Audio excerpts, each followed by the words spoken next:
கர்த்தருக்கு ஸ்தோத்திரம். நான் ஆண்டவராக இயேசு கிறிஸ்துவின் ஊழியன் ஜான் ஸ்ரீநாத். இந்த நாளிலும் சிலுவை குறித்து சுருக்கமாக சில காரியங்களை பார்ப்போம். சிலுவை நித்திய ஜீவனை அளிக்கிறது. யோவான் 11:25 இயேசு அவனை நோக்கி, நானே உயிர்த்தெழுதலும் ஜீவனமா இருக்கிறேன், என்னை விசுவாசிக்கிறவன் மரித்தாலும் பிழைப்பான் என்றார். இச்சொற்கள் மூலம் இயேசு கிறிஸ்து ஒரு வல்லமையான சத்தியத்தை வெளிப்படுத்தினார். மரணத்தோடு ஜீவன் முடிவடைவதில்லை, அவர் மூலமாக அது நித்தியமாக தொடங்குகிறது. நமக்கான நித்திய ஜீவன் உறுதி செய்யப்பட்ட இடமே அந்த சிலுவையாகும். சிலுவையினிடத்தில் மரணம் தோற்கடிக்கப்பட்டது, பாவம் தன் வல்லமை இழந்தது, கல்லறை தன் வெற்றி இழந்தது, நித்திய ஜீவன் நமக்கு கிடைக்கப்பெற்றது.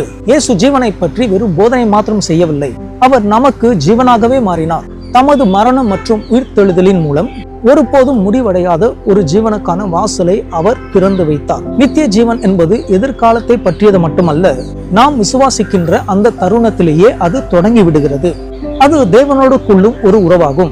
நம்பிக்கை, சமாதானம் மற்றும் ஒரு உயர்ந்த நோக்கம் ஆகியவற்றால் நிறைந்த இந்த உறவு என்றென்றும் தொடர்கிறது. சிலுவை நமக்கு இவ்வாறு கூறுகிறது, இந்த உலக வாழ்க்கை மட்டுமே உங்கள் கதையின் முடிவல்ல. நாம் எதை எதிர்கொண்டாலும் சரி, மரணம் கூட நம்மை கிறிஸ்துவில் காணப்படுகின்ற அந்த ஜீவனிலிருந்து பிரிக்க முடியாது. ஆமென்.